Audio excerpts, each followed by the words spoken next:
साथियों, इससे पहले हमने आरएसएस की सारी थ्योरियां आपको समझा दी हैं। आरएसएस की विचारधारा की जो प्रमुख किताबें हैं, जिसमें हिंदुत्व की थ्योरी जो सावरकर जी ने लिखी थी, उसके बाद से गुरु गोलवलकर ने जो हम या हमारी राष्ट्रीयता की परिभाषा, उसके बाद में विचार नवनीत, ये तीनों प्रमुख किताबें हैं आरएसएस की विचारधारा की।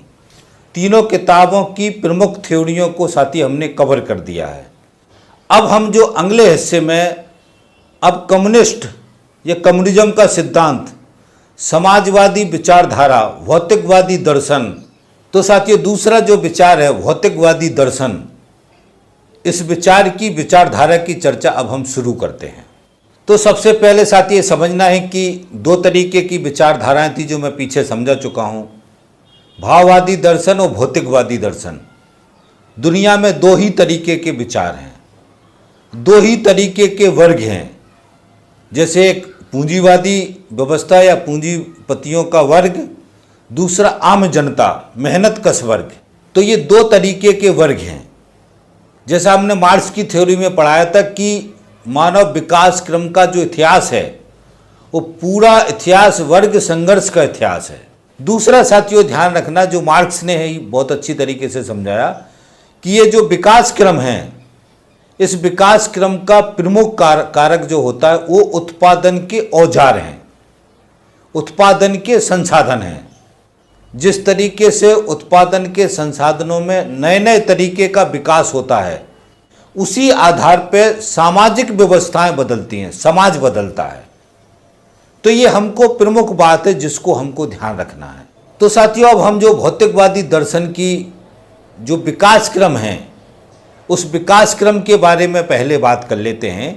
जिस तरीके से हमने भारतीय दर्शन का विकास क्रम को समझाया, इसी तरीके से हम भौतिकवादी दर्शन के विकास क्रम को समझ लेते हैं। इसमें साथियों प्रमुख रूप से ये ध्यान रखना है कि पूरी दुनिया के अंदर, भारत के अंदर और पूरी दुनिया के अंदर जब भी धर्मों का जन्म हुआ, उसके पहले भौतिकवादी दर्शन ही था। और जिस तरीके की भी सामाजिक व्यवस्था थी, मनुष्य जिस तरीके से रह रहा था, वो एक समानता का भाव था, जिसको हमने इतिहास में और इतिहासकारों ने भी कबीलाई संस्कृति कहा। शुरुआती दौर में मनुष्य का कबीलाई संस्कृति से ये मानव विकास का विकास क्रम शुरू हुआ। और उस समय भौतिकवादी दर्शन ही था। भले ही उस समय लोग भौतिकवादी दर्शन को भौतिकवादी दर्शन के रूप में नहीं समझते थे, मगर उनका चरित्र यही था कि वो प्रकृति के साथ जुड़े हुए थे। प्रकृति से जो उनको मिलता था उससे अपना जीवन चलाते थे। प्रकृति के साथ जुड़ करके, प्रकृति के नियम के साथ जुड़ करके उनका जीवन यापन होता था। उसके बाद से जैसे ही दुनिया के अंदर व्यवस्थाएं पैदा हुई, खेती का विकास हुआ, जिस तरीके से दुनिया के अंदर मार्क्स ने बताया था, पहले पत्थर का औजार के रूप में पहले पत्थर था, तो पत्थर था तो उस समय मनुष्य ने उसके आधार पर अपना विकास किया। उसके बाद से पूरी दुनिया के अंदर लोहे का विकास हुआ। लोहे का विकास जैसे ही हुआ, वैसे ही खेती का विकास हुआ। खेती का विकास जैसे ही हुआ तो जो व्यवस्थाएं थीं, जो अलग अलग तरीके के कबीले थे, वो जो भ्रमण करते थे, वो घूमते थे, उनका घूमना बंद हो गया, वो स्थायी हो गए। जैसे हमने आर्यों के बारे में समझाया कि आर्य शुरू में पशुपालन करते थे और आर्य भ्रमण करते थे, आर्य घूमते थे। उनका जगह सुनिश्चित नहीं था, स्थान सुनिश्चित नहीं था। उसके बाद से जैसे ही खेती का विकास हुआ तो फिर आर्य जो है एक जगह रुके, अलग अलग जगह रुके, और उसके बाद से उन्होंने फिर राज्य कायम हुआ। कबीलाई से फिर जनपद बने, जनपद से महाजनपद बने, महाजनपद से फिर राज्य बने। तो ये जो विकास क्रम भारतीय दर्शन में हमने आपको बताया, यही विकास क्रम दुनिया के जो दर्शन हैं उनके साथ हुआ है। तो हमको ध्यान रखना, दुनिया में भी भौतिकवादी दर्शन पहले हुआ, उसके बाद से जो भी धर्म पैदा हुए, जो भी जीवन जीने की पद्धतियां पैदा हुई, अपने अपने तरीके से अलग अलग तरीके से पैदा हुई, उनके तरीके से अलग तरीके से उन्होंने अपनी व्यवस्था को जन्म दिया। उसमें फिर धीरे धीरे करके विकास क्रम में वो धर्म बने। एक्चुअल शुरुआती दौर में वो उनका अलग अलग तरीके का जीवन जीने का पद्धति था। हमने धर्म को क्या कहा? धर्म क्या है? जीवन जीने का पद्धति धर्म है। तो पुरातन में जो जीवन जीने की पद्धतियां थीं, उनका एक अपना विकास क्रम है। तो ये हमको अच्छी तरीके से ध्यान रखना दर्शन के रूप में। उसके बाद से साथियों, दुनिया में बहुत सारे दर्शन पैदा हुए और दर्शन के साथ में बहुत सारी थ्योरियाँ पैदा हुई। राजाशाही व्यवस्था जैसे ही पैदा हुई, उसके बाद से बहुत सारा दर्शन, बहुत सारा विकास, बहुत सारी चीज़ें पैदा हुई। जिस तरीके से भारतीय दर्शन के अंदर आर्यों के आने के बाद से आर्यों ने अपनी एक पूरी सभ्यता का विकास किया, जिसके अंदर सारी थ्योरियां उन्होंने जनरेट की। मैं पिछले वाले वीडियो में आपको बता चुका हूं। इसी तरीके से साथियों, दुनिया के अंदर भी इसी पद्धति से मानव विकास का विकास क्रम था। ये हमको अच्छी तरीके से ध्यान रखना है। अब हम साथी दुनिया का पीछे का इतिहास की चर्चा नहीं करते हैं, उसको हम छोड़ देते हैं। सीधा हम उस समय आ जाते हैं जब राजाशाही व्यवस्था खत्म हो रही थी और उसके बाद से नई व्यवस्थाएं कायम हो रही थी, युग बदल रहा था। हम यहीं से शुरुआत करते हैं, पीछे का जो है वो सारा चर्चा छोड़ देते हैं क्योंकि बहुत लंबा हो जाएगा। मगर दुनिया में भी भौतिकवादी दर्शन का विकास क्रम बिल्कुल समानांतर है, ये हमको ध्यान रखना है, जिस तरीके से मैंने भारतीय दर्शन के अंदर बताया था। तो साथियों, जैसे ही नई औद्योगिक क्रांति आई, उसके बाद से उत्पादन के संसाधन या उत्पादन के जो हथियार थे, उत्पादन के जो औजार थे, उनका स्वरूप बदला। यहाँ से मशीनीकरण हुआ, ब्रिटेन में बहुत सारा औद्योगिकीकरण हुआ, मशीनें पैदा हुई, इंजन पैदा हुआ, बहुत सारी चीज़ों का विकास हुआ। वो इसके विकास होने के साथ ही, जैसे मार्क्स ने समझाया कि जैसे ही उत्पादन के जो संसाधन हैं, औजार हैं, उनके अंदर विकास होता है, उत्पादन करने की जो पद्धति है उसके अंदर बदलाव होता है, तो उसी के आधार पर सामाजिक व्यवस्थाएं बदलती हैं। तो जैसे ही ये उत्पादन के संसाधन आए, उसके बाद से जो सामाजिक व्यवस्था यानी नई पूंजीवादी व्यवस्था का जन्म हुआ। तो यहाँ पर राजाशाही व्यवस्थाएं खत्म हुई और नई पूंजीवादी व्यवस्था का जन्म हुआ। औद्योगिकीकरण एक्चुअल ब्रिटेन से शुरू हुआ था। तो हमें देखते हैं कि ब्रिटेन के पास जो टेक्नोलॉजी थी, उसके माध्यम से ब्रिटेन ने पूरी दुनिया के अंदर बड़े हिस्से पर उसने कब्जा किया।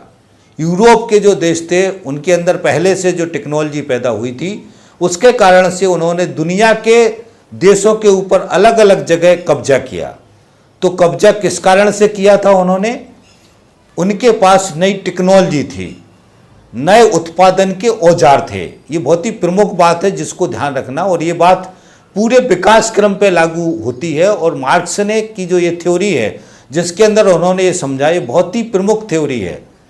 मनुष्य के विकास क्रम में अब मानव इतिहास का जो विकास क्रम है उसको इसी तरीके से समझना है, यही समझने की सही पद्धति है। इसलिए साथियों, राजाशाही व्यवस्थाएं खत्म हुई, ब्रिटेन में भी खत्म हुई। उसके बाद से 1600 ईस्वी के बाद कंपनियों ने दुनिया में जाना शुरू किया था। जैसे अपने यहाँ 1600 के बाद ही अपने देश में जो कंपनियां थीं, विदेशी कंपनियां थीं, उनका आना शुरुआत हुआ था। और उसके बाद से उन्होंने धीरे धीरे करके उन कंपनियों ने हमारे देश के ऊपर कब्जा किया। इसी तरीके से उसी समय ये कंपनियां जो थी यूरोप के देशों की, जिनके पास टेक्नोलॉजी थी, ये दुनिया के और देशों में गई। जैसे ब्रिटेन है, स्पेन है, फ्रांस है, ये अमेरिका में भी गए। जो अमेरिका की कॉलोनी थी, आखिरी में वो ब्रिटेन के कब्जे में थी। जिस तरीके से हमारा भारत देश ब्रिटेन के कब्जे में था, तो ये परिस्थिति को साथी थोड़ा सा समझना है। और इसी समय मार्क्स जैसे ही पैदा हुए, मार्क्स ने इस भौतिकवादी दर्शन को एक नया स्वरूप दिया। मार्क्स 1818 में पैदा हुए थे। औद्योगिक क्रांति 1700 से चालू हो गई थी और औद्योगिक क्रांति के कारण से बहुत बड़ी दुर्दशा थी। नई पूंजीवादी व्यवस्था का जन्म हो गया था। औद्योगिक कारखाने लग रहे थे, कारखानों में मजदूर इकट्ठे हो गए थे, मजदूरों की बुरी दुर्दशा थी। तो ये जो सारा एक मंजर था, उसी समय के में मार्क्स का जन्म हुआ और मार्क्स ने इस भौतिकवादी दर्शन को पूरी तरीके से व्यवस्थित किया और जो मानव विकास क्रम का इतिहास है उस पर रिसर्च करके उसको एक तार्किक रूप में वैज्ञानिक पद्धति से उसका एक एनालिसिस करके उसको ऐतिहासिक भौतिकवाद के रूप में एक थ्योरी दी, जिस थ्योरी को पूरी दुनिया ने समझा और उस थ्योरी को पूरी दुनिया ने उसको माना कि ये थ्योरी सही है। उसी के आधार पर जो वर्गों के संघर्ष या अलग अलग जो वर्ग थे उसको बहुत ही अच्छी तरीके से एक्सप्लेन किया और उसके बाद से उन्होंने जो दूसरा वर्ग था, शोषित पीड़ित वर्ग था, समाज था, उसको या उसकी राजसत्ता को कायम करने का दर्शन दिया। मार्क्स के दर्शन में एक तो उनका दार्शनिक भौतिकवाद है, जिसमें वो हेगल की जो थ्योरी है उसको उल्टा करते हैं। विचार की जगह पदार्थ को प्रमुख कहते हैं। पदार्थ की क्रिया प्रतिक्रिया से बाकी सब कुछ है, तो उन्होंने उसमें समझाया था कि पदार्थ ही प्रमुख है। फिर उन्होंने जो निषेध से निषेध का नियम समझाया था कि दो विरोधी जो चीज़ें हैं उनके टकराव से गति पैदा होती है और दो विरोधी चीज़ों के टकराव से फिर ये समाज व्यवस्था बदलती है, जिसमें पुरानी जो व्यवस्था है उसका निषेध होता है, वो ख़त्म हो जाती है, फिर नई व्यवस्था बनती है और जो पुरानी व्यवस्था होती है जब वो चलती रहती उसी समय नई व्यवस्था बनने की प्रक्रिया शुरू हो जाती है। और पुरानी व्यवस्था और नई व्यवस्था बदलने का प्रमुख कारक क्या है? उत्पादन के संसाधन है, उत्पादन के औजार हैं।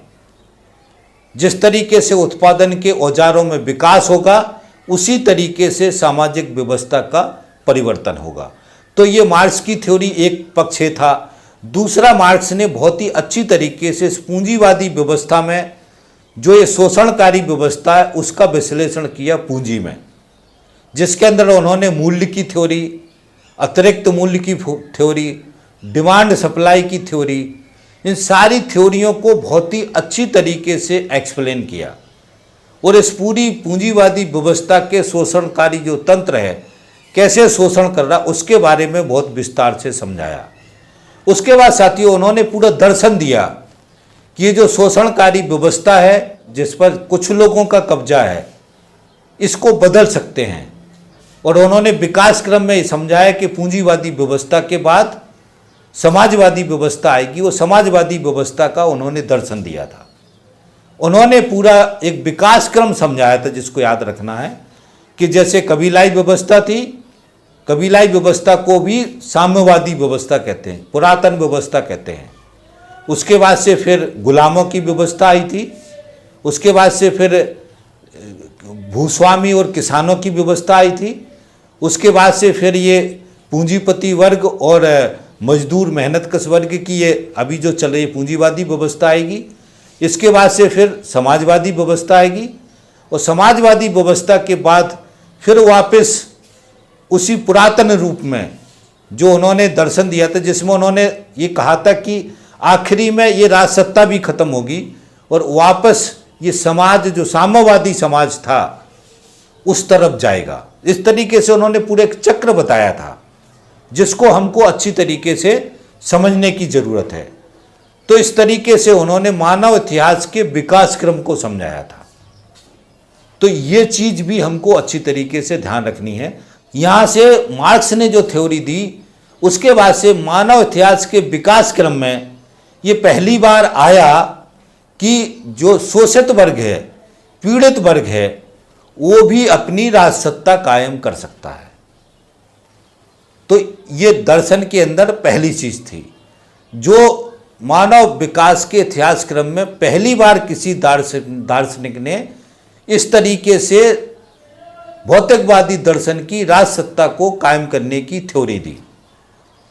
और मार्क्स ने यह भी कहा था कि ये वर्ग संघर्ष का इतिहास है पूरा, और जो भी दार्शनिक रहे हैं उन दार्शनिकों ने समाज को समझने का, विश्लेषण करने का काम किया है, तब की जरूरत इस समाज को बदलने की है। तो इस तरीके से बहुत सारी बुनियादी थ्योरियां मार्क्स ने दी थी, जिसके बारे में साथी हम पीछे आपको अच्छी तरीके से समझा चुके हैं। मैं आपसे अपील करूंगा, क्योंकि अब इस दोबारा हम पूरी थ्योरियों के बारे में चर्चा नहीं करेंगे, मगर मैं हमारी जो प्ले लिस्ट है, प्ले लिस्ट के अंदर ये सारे थ्योरियों के वीडियो है। बहुत सारे वीडियो जो है इसी दर्शन सीरीज में पीछे हैं, जिसके अंदर ऐतिहासिक भौतिकवाद, दार्शनिक भौतिकवाद, द्वंद्वात्मक भौतिकवाद, कम्युनिस्ट घोषणा पत्र 1848, कम्युनिज्म का सिद्धांत, ये इसके इसी दर्शन सीरीज में पीछे वीडियो हैं। और भारतीय दर्शन के अंदर भी हमने सारी चीज़ों को कवर किया है। ऐतिहासिक भौतिकवाद में मैंने भारतीय दर्शन के ऐतिहासिक भौतिकवाद और दार्शनिक भौतिकवाद को भी कवर किया है। इसी के साथ में साथियों एक दूसरा फोल्डर है मार्क्स 200 ईयर, उसके अंदर मैंने साथियों पूंजी का जो कुछ थ्योरियाँ हैं उनको समझाया, जिसमें मूल्य की थ्योरी, अतिरिक्त मूल्य की थ्योरी, डिमांड सप्लाई की थ्योरी। तो मैं आपसे निवेदन ही करूंगा कि इस पूरी विचारधारा को समझना है, इन थ्योरियों को समझना है, तो आपको ये सारे वीडियो सुनना पड़ेंगे। और मैंने वीडियो का लिंक भी नोटिफिकेशन में डाल देता हूँ, ताकि आपको ज़्यादा परेशानी ना हो, आप इनको वीडियो को सुन सकें। तो ये सारी थ्योरियों साथियों आप सुन लें, क्योंकि हम दोबारा इन थ्योरियों को नहीं समझाएंगे, क्योंकि बेवजह समय भी लगेगा और हमारा जो आगे का काम है वो भी डिले होगा। इसलिए ये थ्योरियाँ आपसे मेरा विनम्र अपील है कि नोटिफिकेशन का लिंक खोल के या दर्शन सीरीज के अंदर जाके या मार्क्स 200 ईयर वाले फोल्डर में, प्ले लिस्ट में जाके ये सारे वीडियो आप अच्छी तरीके से सुन सकते हैं। अब साथियों भारतीय दर्शन का भौतिकवाद को समझना है, जो मैं पहले भी समझा चुका हूँ। भारतीय दर्शन के अंदर साथियों चारवाक का दर्शन वहाँ से शुरू होता है, और भारतीय दर्शन के अंदर भौतिकवादी दर्शन का निरंतर विकास क्रम हुआ है। ये भी हमको अच्छी तरीके से ध्यान रखना है, मगर खाली ये ध्यान रखना है कि भौतिकवादी दर्शन की राजसत्ता नहीं थी। चारवाक ने जो दर्शन दिया है उसके अंदर बिल्कुल वैसा ही दर्शन दिया है जिस तरीके से मार्क्स ने दिया है। मार्क्स ने ही पदार्थ को प्रमुख कहा है, और चारवाक के दर्शन में भी पदार्थ प्रमुख है, ये चारवाक ने कहा है, जिसके अंदर 4 तत्व को उन्होंने प्रमुख बताया, जिसके अंदर अग्नि, जल, पृथ्वी और वायु, ये 4 तत्व से सब कुछ बना है। ये पूरी दुनिया, पूरा धरती, सब कुछ इन्हीं 4 तत्वों की क्रिया प्रतिक्रिया से पैदा हुआ है। तो साथियों ये प्रमुख बात है जिसको ध्यान रखना। और चारवाक के जो वीडियो हैं इनके, उसके अंदर भी 3 थ्योरी हैं जिनको हमने इसी दर्शन की सीरीज में कवर किया, पीछे हैं वो। जिसमें पहली थ्योरी है साथियों ज्ञान मीमांसा, दूसरी थ्योरी है तत्व मीमांसा, तीसरी थ्योरी है नीति मीमांसा। ये तीनों थ्योरियों के वीडियो दर्शन सीरीज के अंदर हैं, तो इन तीनों थ्योरियों को अच्छी तरीके से सुन लें, तो आप ये समझ जाएंगे कि भारतीय दर्शन के अंदर जो भौतिकवादी दर्शन है वो किस रूप में था, किस तरीके की थ्योरियां हैं। जो भी उस समय जो ब्राह्मणवादी दर्शन था उसने जो थ्योरियां लेके आए थे वेदों के माध्यम से, उन सारी थ्योरियों का खंडन चारवाक ने किया, सारी थ्योरियों को जस्टिफाई करके गलत बताया। तो सारी जानकारी इन्हीं 3 जो वीडियो है उसके अंदर है। तो मेरा आपसे अपील है कि इन तीनों वीडियो को जरूर सुन लें। इन तीनों वीडियो को भी मैं नोटिफिकेशन जो है उसमें इनका लिंक डाल देता हूं, तो आप इनको भी अच्छी तरीके से सुन सकते हैं। भारतीय दर्शन के अंदर जो भौतिकवादी दर्शन का जो निरंतर विकास है उसको अच्छी तरीके से समझ सकते हैं। अब साथियों हम थोड़ा विकास क्रम को समझ लेते हैं। मार्क्स के आने के बाद से पूरा सिचुएशन बदला, मैं आपको बता चुका हूँ। 1818 में मार्क्स का जन्म हुआ। 1848 में कम्युनिस्ट घोषणा पत्र जारी किया गया इस विचारधारा के रूप में दुनिया के सामने। इसी समय वो वक्त था जब राजाशाही व्यवस्थाएं खत्म हो रही थी और पूंजीवादी व्यवस्थाएं कायम हो रही थी। कुछ देशों में राजाशाही व्यवस्था खत्म होकर के सीधी समाजवादी व्यवस्था कायम हुई, जैसे रूस और चीन। तो इस दुनिया का जो युग बदल रहा था, इस युग के अंदर इस नई व्यवस्थाओं का बनने का क्रम चल रहा था। उसके बाद साथियों 1917 में रूस की क्रांति हुई और रूस की क्रांति के बाद पूरी दुनिया के अंदर एक अलग तरीके का मैसेज गया, अलग तरीके की सिचुएशन बनी और पूरे दुनिया के अंदर एक जो समाजवादी व्यवस्था कायम करने का रास्ता खुला और एकदम से बड़ा तेजी से इसका प्रचार प्रसार हुआ और पूरे दुनिया के देशों के अंदर ये विचारधारा गई। उसके साथ ही पूंजीवादी व्यवस्था और समाजवादी व्यवस्था का टकराव बढ़ा, क्योंकि जो पूंजीवादी देश थे, जो पूंजीपति थे, उनको ये लगा कि यदि ये समाजवादी व्यवस्था पूरी दुनिया में फैल जाएगी तो पूरी दुनिया से पूंजीवादी व्यवस्था खत्म हो जाएगी। एक तो इसलिए पूंजीपति पूरी दुनिया के एकजुट हुए और उन्होंने लक्ष्य बनाया कि जो मार्क्स की विचार से पैदा हुई ये समाजवादी व्यवस्था है, इसको खत्म करना है। दूसरा साथियों, धर्म जो दुनिया के अंदर थे, धर्मों को ये डर हो गया कि ये जो भौतिकवादी दर्शन है, भौतिकवादी दर्शन को मार्क्स ने जिस तरीके से समझाया है और मजदूरों को समझा, मेहनतकश वर्ग को समझाया गया है, उसके आधार पर पूरी दुनिया के मेहनतकश वर्ग एकजुट हो जाएंगे और उसके बाद से जो धर्म के नाम पे जो एक पूरा षड्यंत्र चल रहा है, तीसरी शक्ति के नाम पर जो मनुष्य के मस्तिष्क को कंट्रोल करके रखा गया है, ये कंट्रोल खत्म हो जाएगा। तो धर्मों का अस्तित्व भी कमजोर हो जाएगा या खत्म हो जाएगा। इसके कारण से साथियों पूंजीपति वर्ग और धर्म मिल करके इस भौतिकवादी दर्शन और समाजवादी व्यवस्था को खत्म करने का युद्ध स्तर पर अभियान शुरू हुआ और इसका नेतृत्व अमेरिका ने किया। नई पूंजीवादी व्यवस्था का जो नेतृत्व अमेरिका ने किया। तो हमें देखते हैं साथियों, यहाँ से टकराव तेजी से बढ़ा। 1917 में रूस की क्रांति के बाद इस विचारधारा का तेजी से विकास हुआ। उसके बाद साथियों 1949 में चीन के अंदर जो क्रांति हुई थी, जो राजा का व्यवस्था था, वो खत्म हुआ और हमारे देश के अंदर भी 1947 में हमारा देश आज़ाद हुआ। अंग्रेज़ों ने यहाँ से जाने का फैसला किया। तो ये विकास क्रम है जिसको साथी ध्यान रखना है। इस समय में साथियों हमारे देश में क्या चल रहा था? आज़ादी का आंदोलन चल रहा था, अंग्रेज़ों से संघर्ष चल रहा था। इसी दर्शन सीरीज में पीछे वीडियो हैं, क्रांतिकारी आंदोलन का 1857 की क्रांति, उसके सीक्वेंस में वीडियो हैं। तो हमारे देश के अंदर 1857 का जो क्रांति हुआ था, उससे निरंतर संघर्ष चल रहा था अंग्रेज़ों के साथ में और अंग्रेज भी बहुत सारे षड्यंत्र कर रहे थे हमारे देश में। तो हमारे देश के सामने दो लक्ष्य थे। पहला लक्ष्य क्या था कि अंग्रेजों से देश को आज़ाद कराना है। उसके बाद से दूसरा लक्ष्य क्या था कि यहाँ पे समाजवादी व्यवस्था को कायम करना है। तो हमारे देश के अंदर जो ये आंदोलन चल रहे थे, उसके सामने दो लक्ष्य थे। उसी तरीके से आरएसएस का क्या लक्ष्य था हमारे देश के अंदर कि उनको अंग्रेज़ों को हटाना है, अंग्रेज़ों की सत्ता खत्म होनी है और उसके साथ में उनको हिंदू राष्ट्र कायम करना है। जिस तरीके से हिटलर ने फांसीवादी विचार से, नस्ल की थ्योरी से वहाँ पे अपना राष्ट्र कायम किया, उसी नस्ल की थ्योरी से हमारे देश के अंदर वो हिंदू राष्ट्र कायम करना चाहते हैं। हिंदू धर्म से चलने वाली राज्य सत्ता को कायम करना चाहते थे। ये दूसरी धारा थी। तीसरी जो धारा थी, जो कांग्रेस थी, कांग्रेस ये चाहती थी कि धर्मनिरपेक्ष की अवधारणा से देश के अंदर जितने भी तरीके की विचारधाराएं हैं, सबको मिला करके एक राज सत्ता कायम की जाए धर्मनिरपेक्ष की अवधारणा से।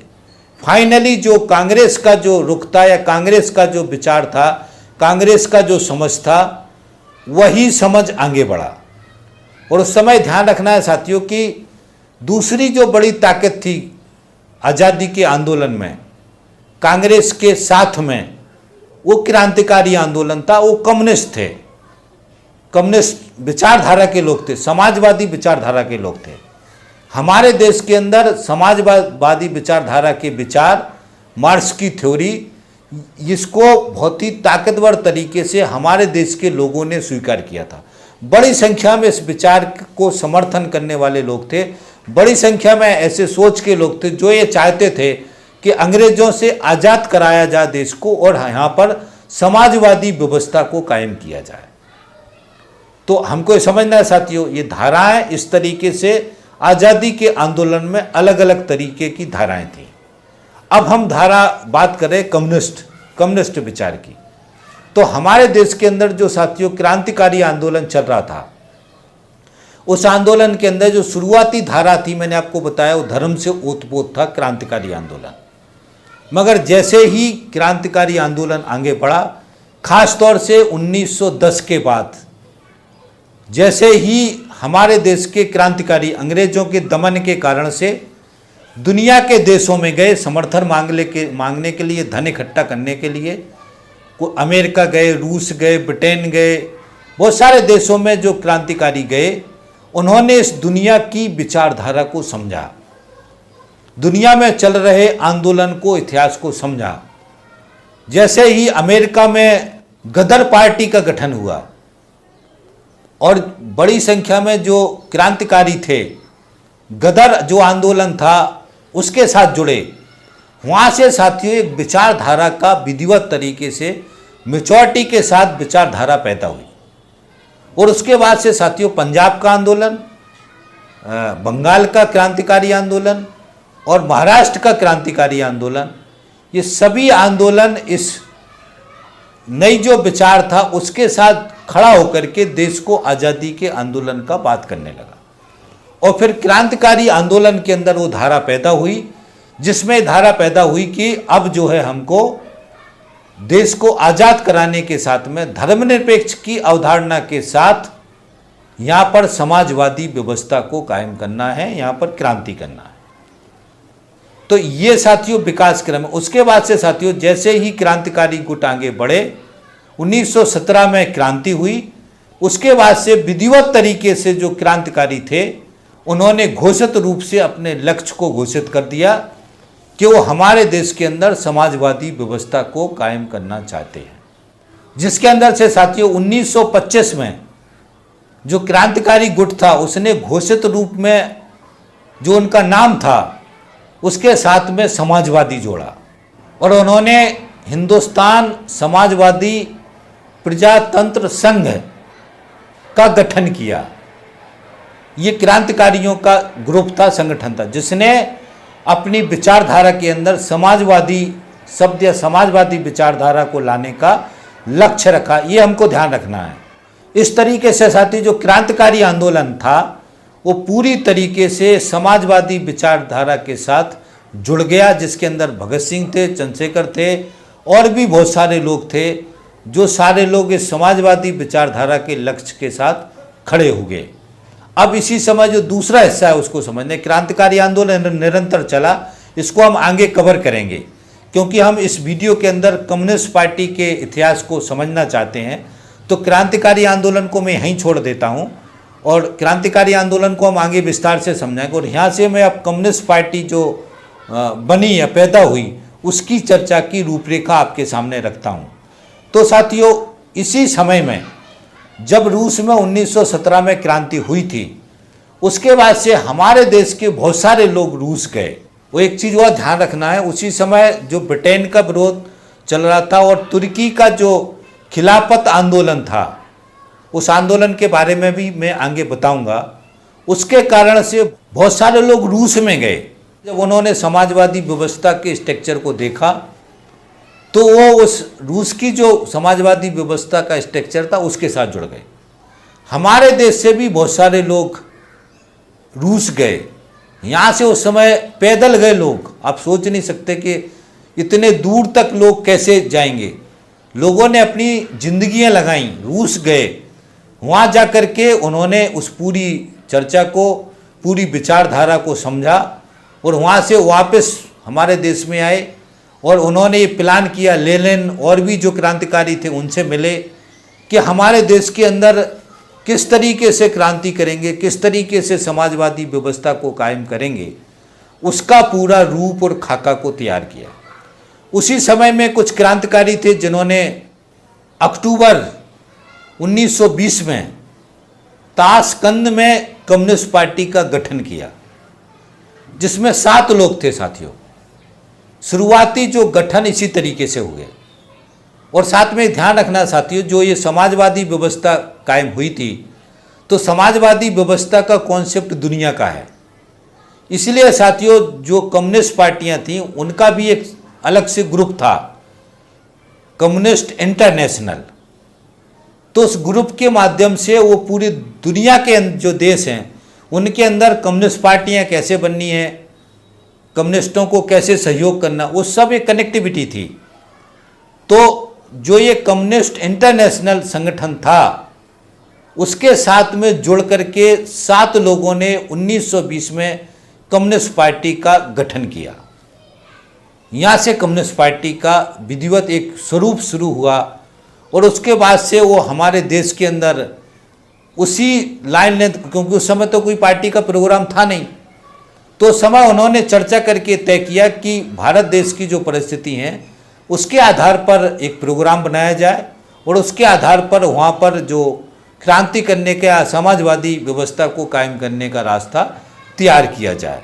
जिसमें फिर साफ कर देता हूँ, उसमें 2 चीज़ें क्लियर थी कि पहले ब्रिटिश जो राज है इसको ख़त्म करना है और उसी के साथ में क्रांति करके समाजवादी व्यवस्था कायम करनी है। तो हमारे देश के सामने 2 लक्ष्य थे कि ब्रिटिश शासन को हटाना है और उसके बाद से समाजवादी व्यवस्था को कायम करना है। तो साथियों इस तरीके से कम्युनिस्ट पार्टी बनी। उसके बाद से कम्युनिस्ट पार्टी के लोग अलग अलग भारत देश के अंदर जो थे उनके साथ लोग जुड़े और वहाँ से कम्युनिस्ट जो विचारधारा है उसका साहित्य आया, चर्चा आई, अखबार छपे, पूरे विचारों का आदान प्रदान चला। और उस समय जो भी कम्युनिस्ट पार्टियों के अखबार थे उनको बैन किया हुआ था सरकार ने। सारे अखबार, सारी जानकारी, विचारधारा के सारे दस्तावेज चोरी से बांटे जाते थे, सीक्रेट तरीके से अखबार बांटे जाते थे, किताबें भेजी जाती थीं। तो उस समय बहुत ही परेशानी में ये सारा आंदोलन या सारा विचार को फैलाने का काम चला। और 1925 में ये ग्रुप कानपुर में भी इकट्ठा हुआ, वहाँ पर भी कम्युनिस्ट पार्टी की घोषणा की गई। अब इसमें सीपीआई और जो सीपीएम है उसमें थोड़ा फ़र्क है। सीपीएम का मानना है कि 1920 में जो कम्युनिस्ट पार्टी का गठन हुआ था यही गठन है। सीपीआई के कुछ लोगों का मत होता है कि 1925 में जो गठन हुआ था वो गठन का समय है, हम इस विवाद में नहीं पड़ेंगे। मगर 1920 के बाद ही हमारे देश के अंदर मजदूर जो आंदोलन है, मजदूरों की जो हड़तालें थी, हमारे देश में भी कारखाने लग गए थे, कपड़ा मिलें थीं, मजदूरों का संगठन सबसे पहले बनाया गया। इस तरीके से हमारे देश के अंदर एक खाका बनाया गया कम्युनिस्ट पार्टी का और कम्युनिस्ट पार्टी के विकास क्रम का। तो ये साथियों एक ऐतिहासिक विकास क्रम है, भौतिकवादी दर्शन और ख़ास तौर से जो समाजवादी व्यवस्था है वो दुनिया में और हमारे देश के अंदर किस तरीके से पैदा हुई। ये मैं पीछे बहुत बार समझा चुका हूँ, फिर भी मुझे लगा कि इस एक वीडियो में मैं ये थोड़ा सा खाका आपके सामने रख दूं ताकि आप इस खाके के माध्यम से इस विचार को अपने दिमाग में डालेंगे। और फिर मैं अगला जो वीडियो बनाऊंगा, आगे का वीडियो बनाऊंगा, उसमें कम्युनिस्ट पार्टी का जो इतिहास है 1920 में जो ताशकंद में शुरू हुआ उसके इतिहास से मैं अपनी चर्चा को शुरू करूँगा। तो साथियों इस वीडियो को अब यहीं ख़त्म करते हैं और आपसे निवेदन ये करते हैं कि यदि आपने हमारे पहले के जो वीडियो हैं उनको नहीं सुना हो, विचार नवनीत के वीडियो, हम या हमारी राष्ट्रीयता की परिभाषा, हिंदुत्व की थ्योरी, उसके आगे और भी सारे पूरा इतिहास है जो हमने ऋग्वैदिक काल से कवर किया है, वो सारे वीडियो नहीं सुने हों तो उनको ज़रूर सुने। ये सारी थ्योरियां मैंने जो आपको बताई हैं, इन थ्योरियों की लिंक जो डली हुई है नोटिफिकेशन में, इनको ज़रूर सुने, तभी आप इन सारी विचारधाराओं को अच्छी तरीके से समझ पाएंगे। उसके साथ में साथियों, आप हमारे चैनल को सब्सक्राइब कर लें, घंटी दबा दें, ताकि कोई सा भी वीडियो हम डालें उसका नोटिफिकेशन तुरंत आपको मिले और आप उसको सुनने के बाद से ज़्यादा शेयर करवाने में सहयोग करें। आप सहयोग करेंगे, इसी आशा उम्मीद के साथ साथियों मैं अपनी बात ख़त्म करता हूँ। थैंक यू साथी, धन्यवाद, थैंक्स। मिलते हैं अगले वीडियो में। थैंक्स।